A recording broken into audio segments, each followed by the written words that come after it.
Hey folks, hello and welcome. My name is Jason Morgan. I'm a technical evangelist with Buoyant. I talk about the Linkerd project.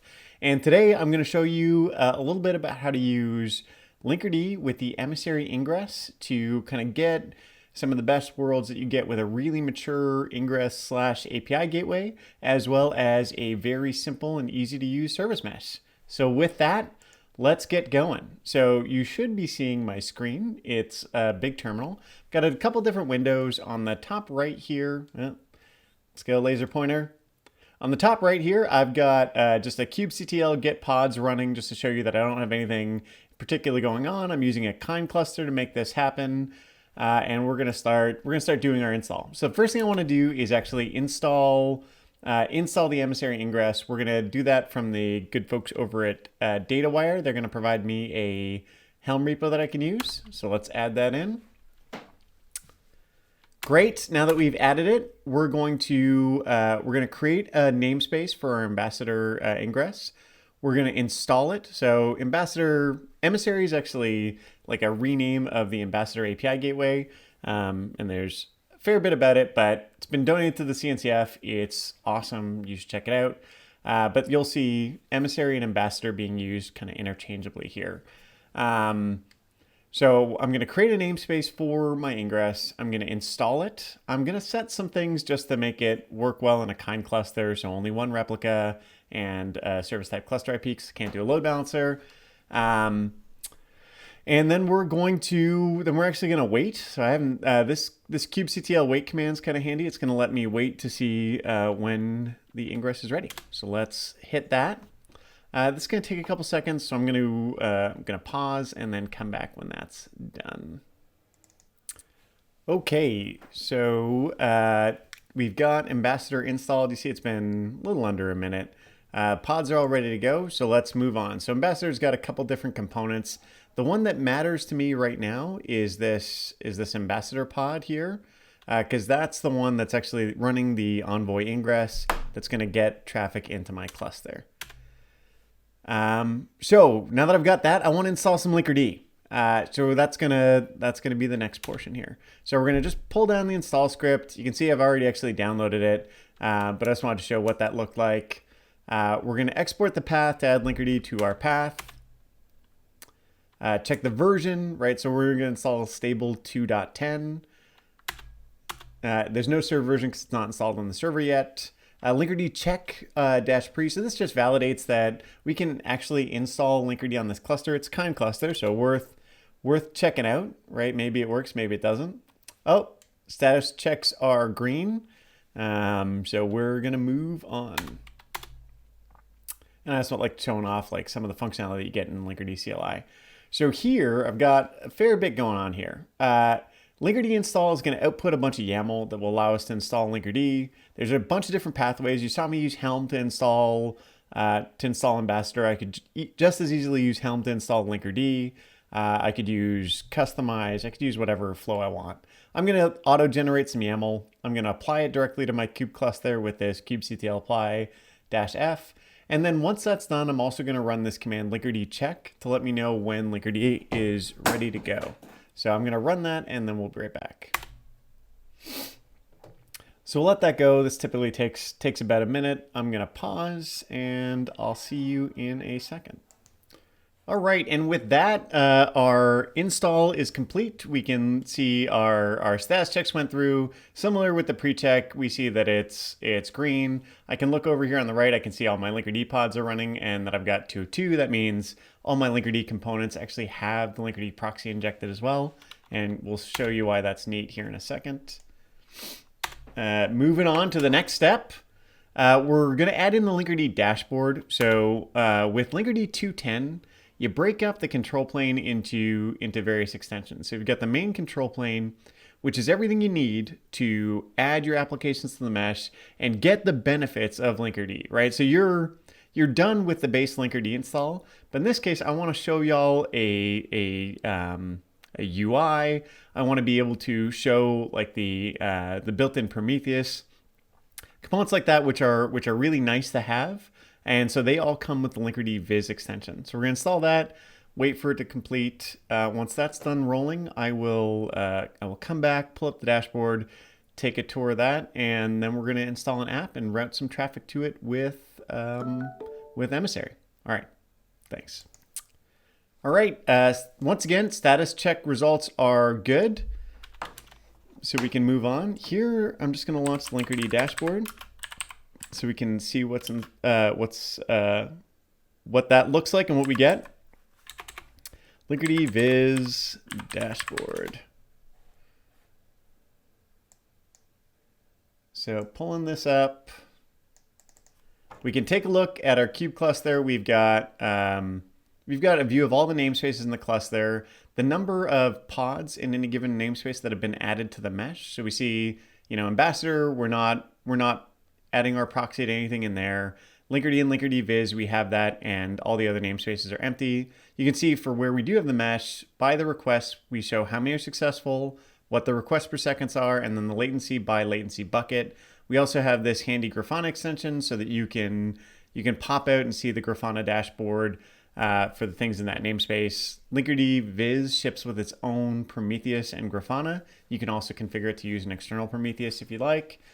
And yeah, let's go ahead and mesh up our ambassador so we can add something to the mesh. So here, we're going to take the ambassador deployment in the ambassador namespace, and we're going to output it as YAML. So just that basic YAML output for any given deployment.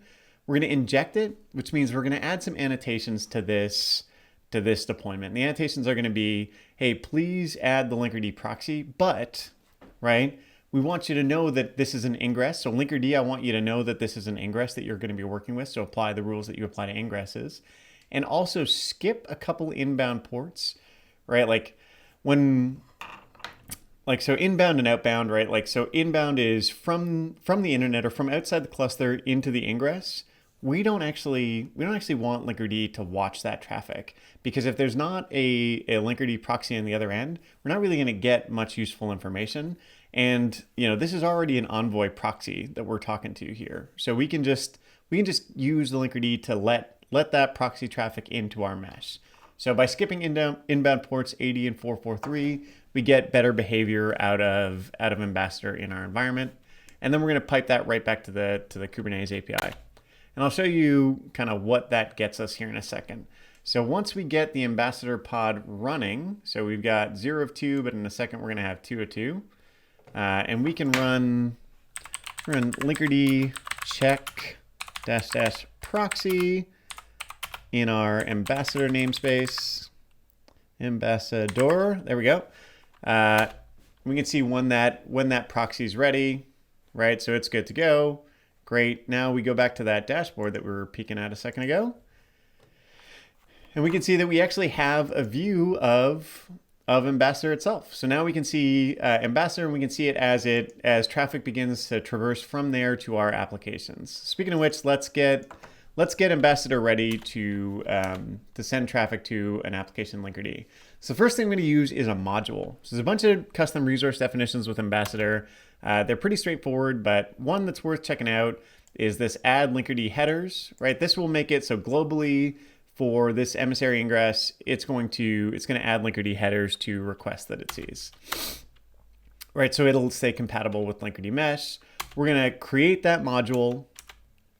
Then we're also going to pull down a demo application. So we've got this emoji vote application. We're going to inject it. So we're going to add the Linkerd proxy, and then we're going to pass that right to the Kubernetes API. So you can see a bunch of new stuff getting created. We've got our components of emoji voto here, right? So we've got a vote bot, a voting service, a web service, and the emoji service. Once those are finished initializing, we're going to actually route some traffic over. While we're waiting for that, let's check out our routing. Jeez, thanks notifications for popping up. Let's check out what we're going to do to get traffic to this app. So Emissary, we're going to use, instead of using like an ingress object, we're going to use this mapping object to get our traffic in, right? So we're going to say, hey, listen, I'm creating a mapping called emoji. We're going to say, if you come in on the root prefix, head over to this service, and rewrite paths to the root of the app. And we're going to get to the so what of that here in a second. So we created the mapping, and now we can do this. I sure hope this works. Let's try that again. Oh, it's not going to work until I port forward. Oops. Sorry about that, folks. Let's do a port forward. So what we're going to do here is port forward the ambassador service from the ambassador namespace, localhost 8443 to the 443 port on that service. So it's HTTPS, right? I'm going to send in some HTTPS traffic. So let's do that. So now that we're forwarding the port, let me turn off my traffic generator here. Let's go. So I get a warning because I don't have a valid cert, but that's the problem of doing things on localhost. We can see I've got my emoji vote app. I can vote. I can view the leaderboard. I can see the current state. Cool, right? All very nice. And then I can turn on a little traffic generator to just refresh this page a whole lot, right? So we can see what's going on.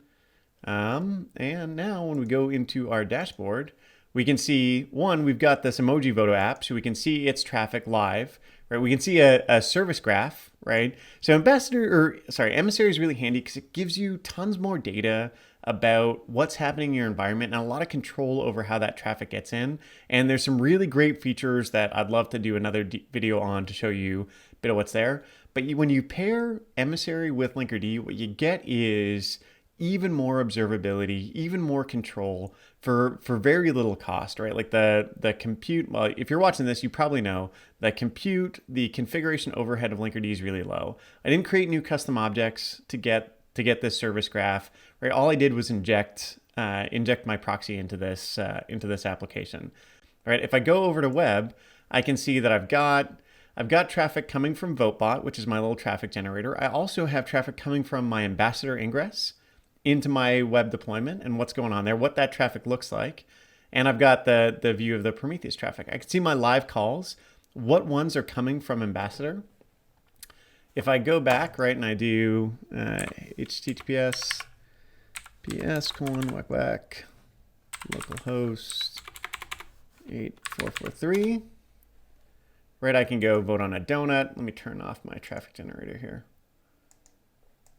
I can go vote on a donut, generate some errors.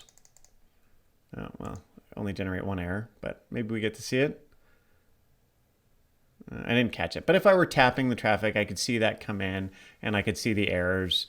So it's kind of a nice addition. So that's kind of the end of our demo. I don't want to hammer it home too much, but in general, the story I'm trying to tell y'all is that the Emissary Ingress and Linkerd are better together. They're like PB and J, right? Linkerd is going to give you that service mesh functionality that you want inside your cluster for very little cost in terms of configuration and compute, and it's going to add a ton of value into your environment. Emissary is going to give you a really great mature ingress that's honestly pretty easy to run. Like I was going through the process of adding WebSockets the other day to a particular port, and like it couldn't have been a more simple or straightforward configuration. And there's a ton of power that comes with that. So I hope you at least are interested in checking it out. Love to hear more from you. Please join us on Slack, hit us up on Twitter, and thank you so much for your time. Goodbye.